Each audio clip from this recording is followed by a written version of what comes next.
Hi, boys and girls. It's Mrs. Gould. I miss you very much, and I'm sorry that we didn't get to say goodbye to each other on our last day of school together for a little while. But I thought I would take a minute and send you a video, and maybe we could read a couple of stories together. So I was wondering what stories you have been reading with your family. Last night I read these with my girls. We read this story, What If You Had Animal Teeth? And there's a couple others in that series. We're going to read these in the next couple of nights. What if you had an animal nose? Or what if you had animal hair? And both of those look really good. I also found, when I was cleaning out my basement, a book that was one of my favorites from when I was little. This is a really old book called The Giant Jam Sandwich. And it's about a town that has a problem with wasps. And the townspeople decide to make a giant jam sandwich to put inside, out in the town. And all of the wasps come to the jelly, and then they close up the sandwich and get rid of their wasp problem. But I think you might like this story too. So today I thought maybe we could read one of our favorites from our class.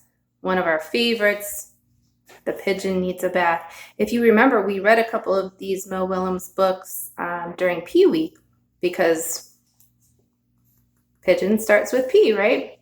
This one is called The Pigeon Needs a Bath.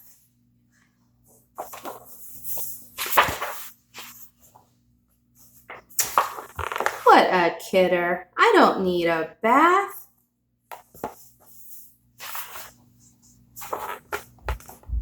Took one last month. Oh, I think it was last month. Clean, dirty. They're just words, right?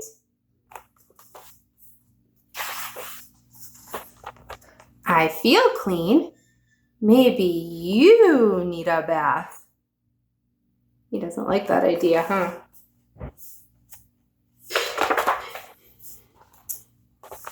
Yeah, when was the last time you had a bath? Oh, that was pretty recently. Life is so short. Why waste it on unimportant things like taking a bath? He says, what smell? I don't smell. See those little lines? I think he doesn't smell too good. And if I do, it's a very normal smell. I know. In some places, it's impolite to bathe. If all these flies are buzzing around me, that's just purely coincidental. He's saying, it's just by accident that all those flies are buzzing around me. Let's get out of here. Ooh. And then the flies tell him, do you remember this funny part we like? The flies tell him, take a bath, dude. Okay, fine. If it means so much to you, I'll take a bath.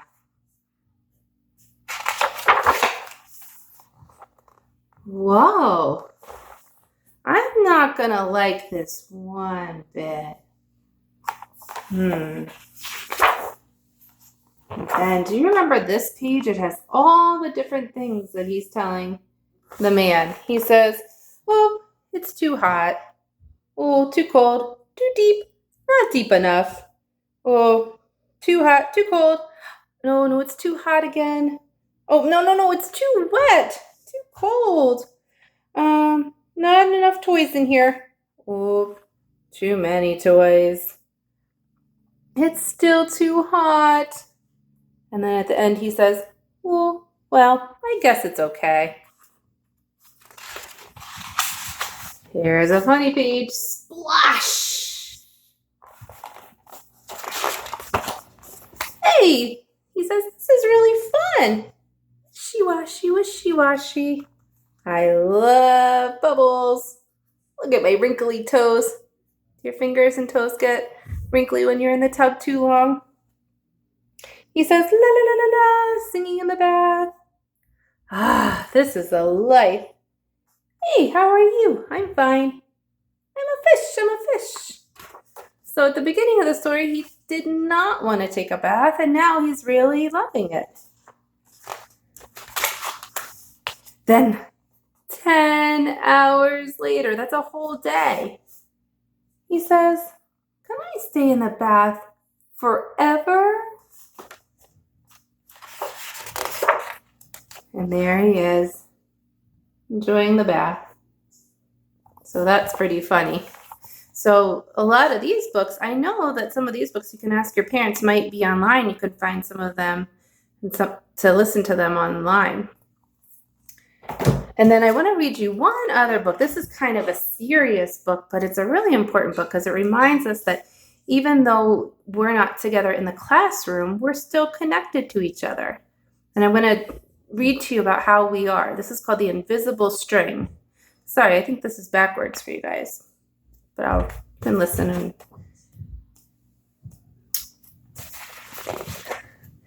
it says, Liza and Jeremy were twins, and they were sleeping one night. Suddenly, it started to rain and thunder very hard, and they were scared. Mom, they called. She said, don't worry, it's just a storm. We want to stay close to you. We're scared. She said, do you know how we can be together when we're not with each other? Mom held something out in front of her. Rubbing their eyes, they said, we don't see anything. Their mom said, I'm holding an invisible string. What does invisible mean? Do you remember? It means that we can't see it, but it's there. Then we don't see it, they said. She said, you don't need to see the invisible string. People who love each other are always connected by a very special string made of love. But if you can't see it, how do you know it's there? They asked. Even though you can't see it with your eyes, you can feel it with your, look at my shirt, feel it with your heart. And you will all know that we are always connected to you by love. So when you're at school and I miss you, my love will travel along the string until I feel it tug on my heart. And when you tug it right back, we feel it on our hearts, the kids said. Does our cat have an invisible string? Yes, said Mom. And best friends? Sure. Anywhere and everywhere, people have invisible strings. If this string is really long, would it reach me if I was in a submarine? Or going to be a mountain climber? Mom said, even there it will reach. Would it reach me if I was a ballerina in France? Or a jungle explorer? Mom said, yes, even there. What about if I was an astronaut in space? Yes, even there. Jeremy said, can Uncle Brian in heaven reach my string? Yes, said Mom. But does the string go away when you're mad at us? Never, said Mom. Love is stronger than anger, and as long as love is in your heart, the string will always be there. What about when you get older, or you can't agree on things like what movie to watch, or even who gets to ride in the front seat? Or what time to go to bed? Yep, the string will be there and it's time for your bed, said Mom. The kids went to bed and the storm was starting to make a lot of noises. As they slept, they started dreaming about the invisible string and all of the strings that their friends have, and their friends have, and their friends have, and everyone in the world who's connected by invisible strings. So we can think of this as all of our friends in our class, right? And there they are sleeping. So I love this story because, again, it reminds me that even though I can't see you right now, and even though you're with your family, staying healthy and safe, that we can still have an invisible string. So I have one here, and it's connected to all of you at your houses too. So when we pull on it by thinking about our friends, then we can still be together. So let's think about this until we can really be together, hopefully in a few weeks. So I want to say goodbye now because I have to go make dinner for my family. But I miss you, and I hope that you're reading lots of good books with your family, maybe making some projects with Legos or Play-Doh, or making stories up in your head, or playing out in your yard with your family only. And if you want, maybe you can ask your mom and dad to leave a note below to let us know what your favorite thing is that you've been doing. Okay? And I'll see you guys later. Bye.